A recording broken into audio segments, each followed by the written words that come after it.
At ngayon mga giliw naming tagapakinig, narito si Lola Sela sa kanyang pang-apat na kabanata ng kanyang kwento na pinamagatang Daniel at Duwende, dito sa ating dulang Mga Kwento ni Lola Sela.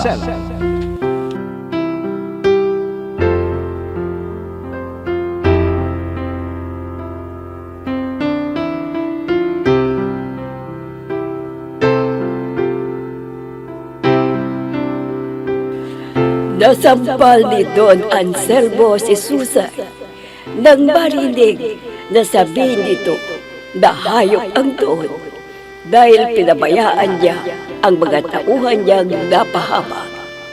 Kinabukasan, may nakita si Lani sa mga tao. Nakausap ang kanyang ama. Nang magtanong siya sa ama, napansin ng Don ang tiyan ng anak.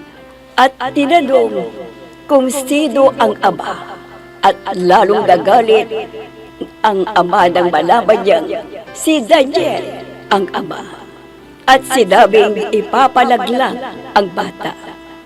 Hindi pumayag si Lani kaya tumakas siya at napunta sa kubo nila Susay at nagpatulong sa kanila para itago sa kanyang ama.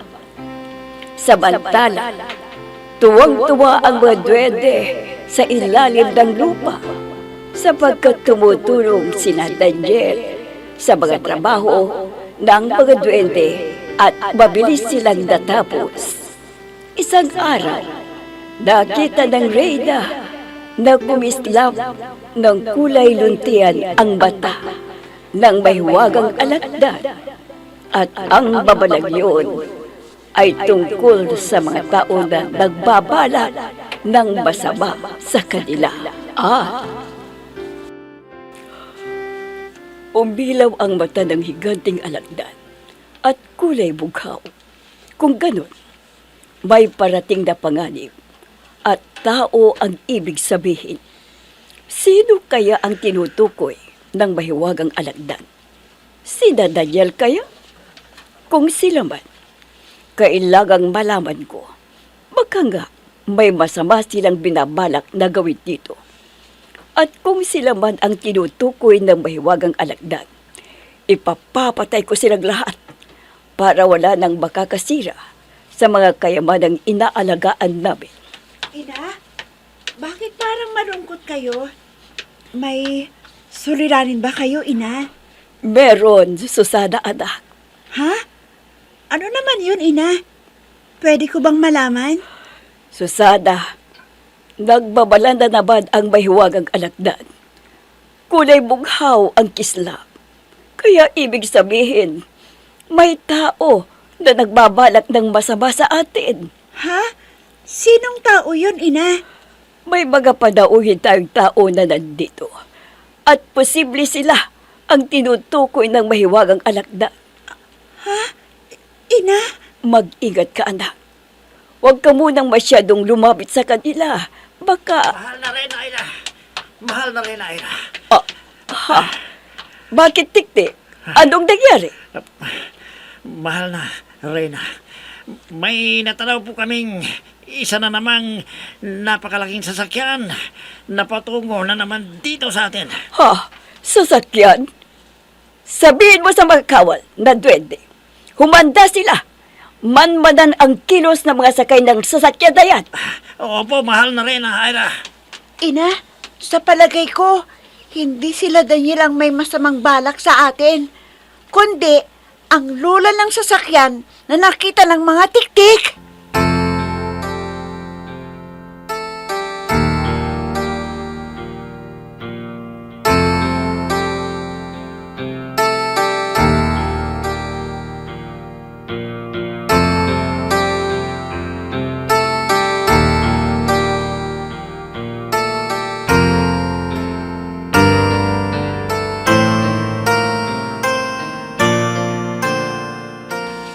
Senyor Anselmo, nandito na tayo sa bagong tuklas na bundok. Oo, senyor. Dito na tayo.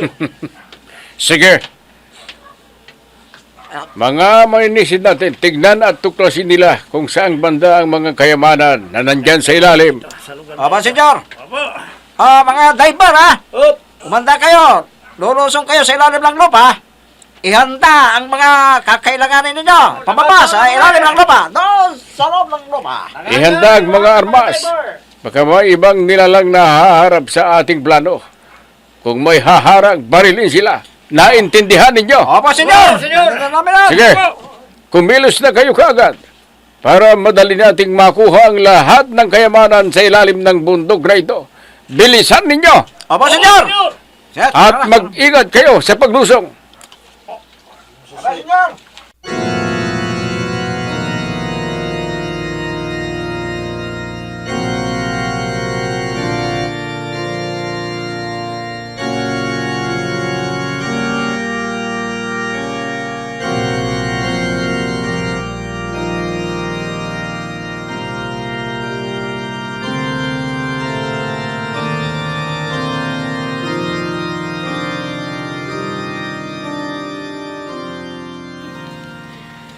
Kumain ka lang na mabuti, Senyorita Lani.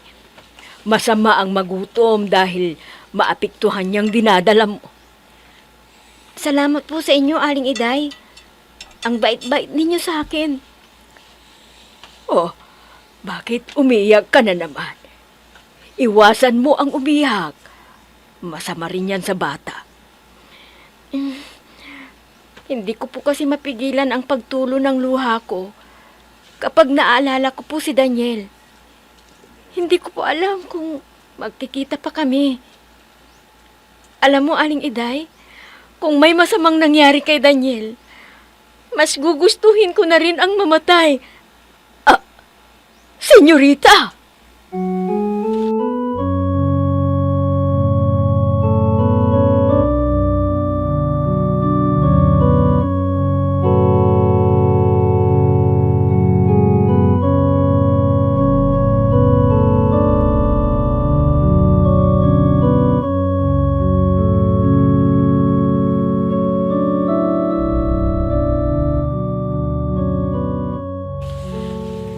Daniel, sino kaya ang mga yan? At anong pakay nila? Hindi ko alam kung sino mga yan. Baka silang pinapunta rito. Nasasakip sa amin. Ha? Ganun ba? Daniel, matagal na kayo rito.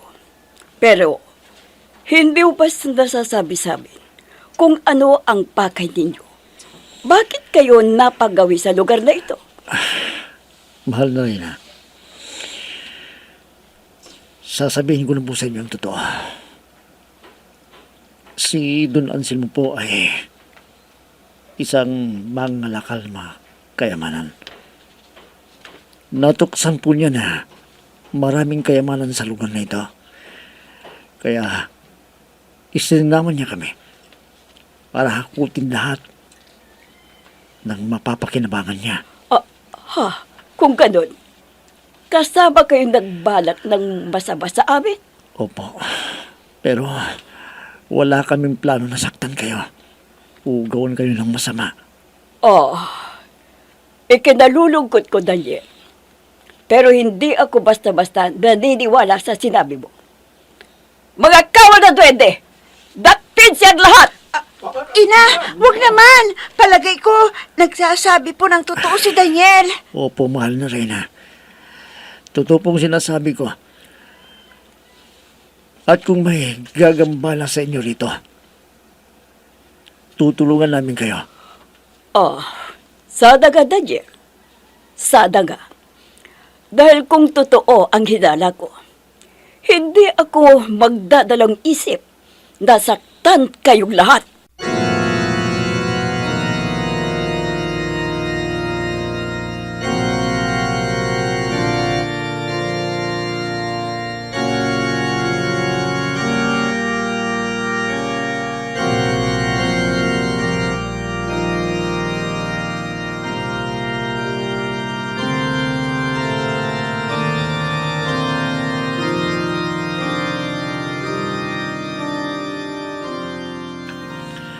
Mga kasama, Wala pa ba yung pumunta sa labas para alamin kung sino ang mga dumating?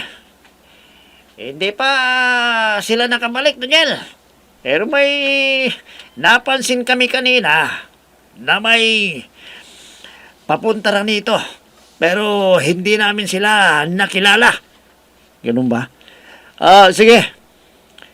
Hintayin natin yung inutusan natin na nagmamanman sa labas. Daniel! Daniel! Oh, ano? Kumusta? Sino mga yan? Sila ba ang mga magre-rescue sa atin? Hindi, Daniel! Ha? Kung ganun, sino mga dumating na yan? Mga bagong tauhan nito ng Selmo. Kung ganun, alam na natin kung anong gagawin nila. Tulungan natin sila, Susana. Pero marami sila kaysa sa atin, Daniel. Hindi natin sila kayang hadlangan. Gagawa tayo ng paraan para maharangan natin sila. Anong balak mong gawin, Daniel? May naisip akong paraan para mailayo sila sa lugar na ito. Pero paano, Daniel? Paano?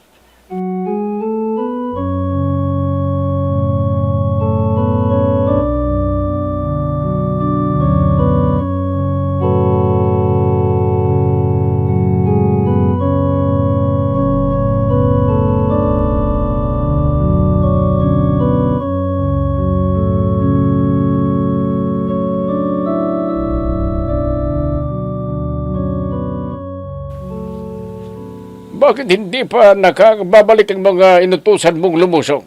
Ano pa ang ginagawa niyo? Senyor, baka naman may masamang nangyari na sa kanila.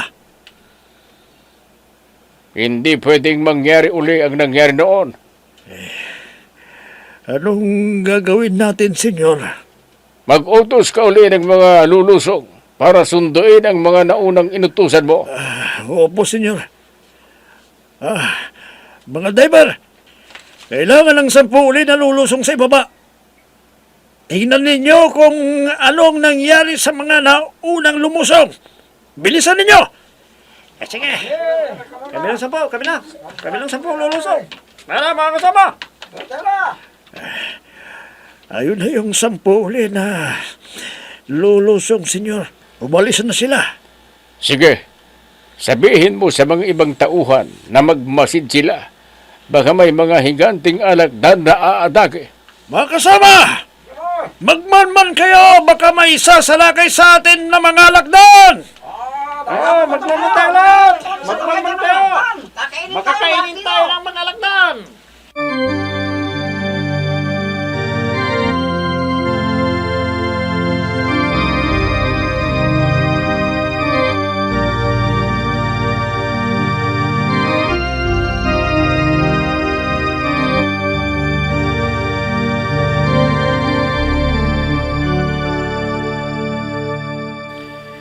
Sige mga kasama, ikulong ang mga yan. Magpatulong kayo sa mga duwende para makulong sila. Opo, sige, Daniel. Sige na, sige na. Daniel? Oo, Buhay ka! buhay ka! Ako! Oo, akala siguro ni Senyor Anselmo, patay na kami lahat na isinama niya dito.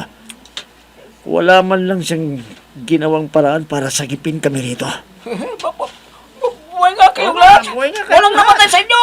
Walang Buhay namatay kayo! sa Sana inyo. namin kung namatay na kayo rito! Wala nang mahabang usapan. Pasensya na kayo. Dahil lang ayaw naming masira na makuhang mga kayamanan dito sa lugar na ito. Huwag ninyong gambalain ang mga nilalang na nandito. Sige na. Ikulong lang mga nahuli para hindi na sila makapagsumbong kay Senyor Anselmo. Sige, sige. Lino kayo! Lino! Lino kayo siguro ng kantante! Huwag nang gawin yan! Huwag! Huwag ka na magreklamo! Huwag! Gusto mo? Huwag nyo kaming ikulong! Huwag!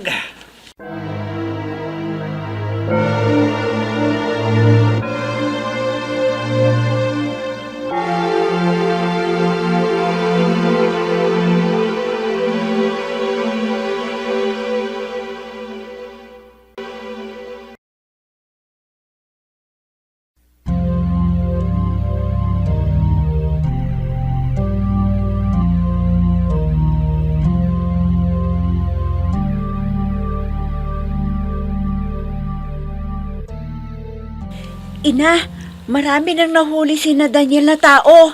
Ikinulong sila sa malaking hukay. Sabi ng tiktik, ang dami raw mga tao pa sa ibabaw na kasama nila. Mas marami sila kaysa una. Huwag kayong mag-alala, Ina. Tumutulong sila Daniel para harangin ang masamang plano nila. Sana hindi sila magtagumpay, kundi mauulit ang nangyari noong unang panahon. Pinagpapatay nila ang lahi natin. Kaya kumunti tayo. Susana! Ano yun? Ina, may nagpapasabog galing sa itaas. Ang mga walang hiya! Mga kawal! Magtagot kayo! Nanganganib ang buhay natin! Magtagot na kayo! Magsitago kayo, mga kasama!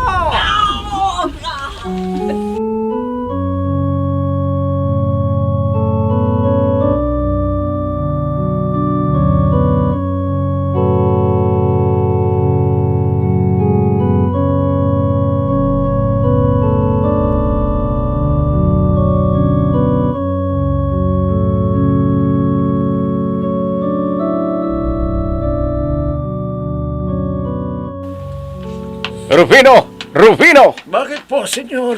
Sabihin mo sa ibang tauhan natin, magpasabog pa sila sa ibang bahagi ng bundok para lumayo ang mga malalaking alagda. Nandun na po sila, senyor. Inihahanda ang blaster para ihulog na naman sa paligid ng bundok na ito. Anong nangyayari sa mga tauhan natin? 30 na yung pinalusog natin pero wala pang nakabalik. Nagtatanga rin ako, senyor. Kailangang malaman natin kung ano ang dahilan. Sige, kailangan mas marami ang utusan mo. Baka naman may aberya na mangyayari sa ilalim. Oo, senyor. Sandali lang. Pupuntahan ko sila para magpalusog na naman tayo ng 20 katao. Marami tayong diver na kasama. Gawin mo ng 30. Sige po, senyor. Maiwan muna kita rito. Oh, ano na kaya ang nangyari sa mga yon? Bakit hindi pa sila umaahon? Bakit?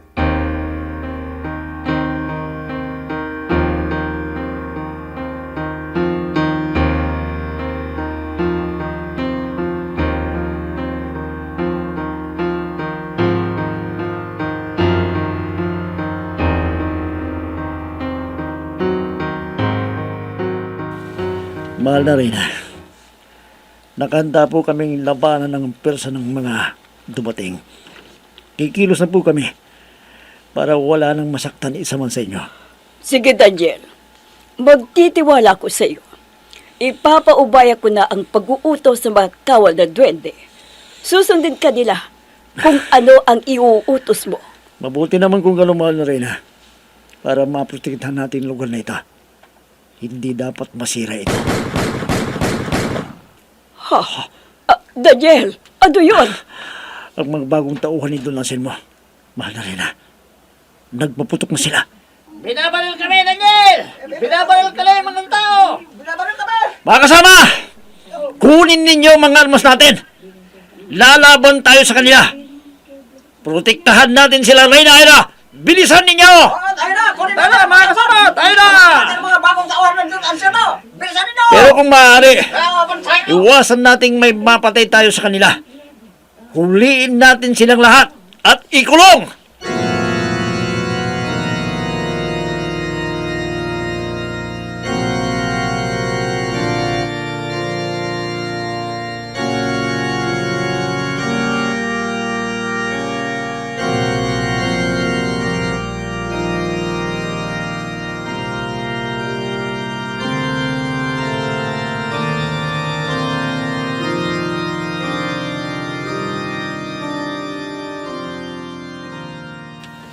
Senyorita Lani, halika. Sabay na tayong kumain. Huwag kang magpapagutom para magiging malusog yung apo ko. Salamat po, Aling Susay. Ang bait-bait niyo ni Aling Iday sa akin. Sana, kayo na lang ang naging magulang ko. Di katulad ni Papa, na kayamanan lang ang mahalaga sa kanya. Kaya namatay ang mama dahil hindi niya tinubos nang makidnap siya. Pinatay siya ng mga kumidnap sa kanya. Ay, nako. Huwag ka nang malungkot. Huwag ka nang umiyak. Dapat, lagi kang masaya, senyorita. Hindi ko maiwasan ng maluha tuwing naalala ko ang aking mama. Wala siyang awang pinatay ng mga kidnapper nang wala silang makuhang ransom money. Ate Susay, Senyorita Lade, halina kayo, kain na. Lumalamig na ang inihanda kong pagkain. O, halika na, senyorita. Sabay na tayong kumain. Sige na. Opo, sana dumating na si Daniel. Ipagdasal na lang natin na sana walang masamang nangyari sa kanya at uuwi siya dito sa mga susunod na araw.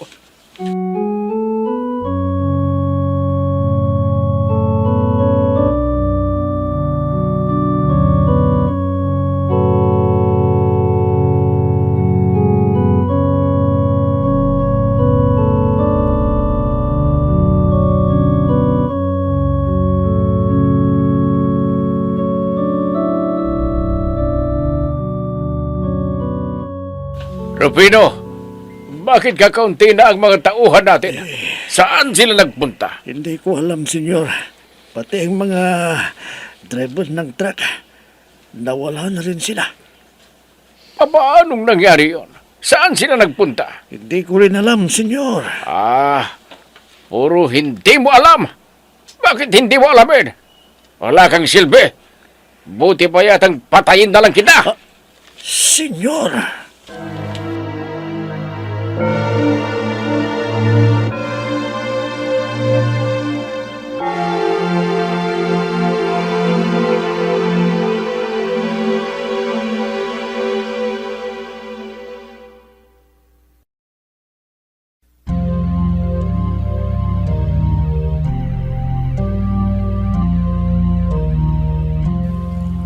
Matuklasan kaya ni Don Anselmo na buhay pa ang dati niyang mga tauhan. Magiliw naming tagapakinig. Abangan ang susunod na kabanata ng ating kwento na pinamagatang Daniel at Duwende. Dito sa ating dulang Mga Kwento ni Lola Sela. Mga nagbigay buhay sa ating dula: Myra Abrihal Narnola, Susan Malignem, Ami Diaz, Oscar Ora, Robert D. Guzman, Jun Cabato, Eva Alcoreza. Technical Supervision at Musika, Oscar Ora. Nilapatan ng tunog, Robert D. Guzman. Sa panulat at direksyon, Emma Dalupe. Mga Kwento ni Lola Sela. Inihahandog ng IFRE Recording Studio para sa pambansang radyo ng Pilipinas, Bombo Radio, Philippines.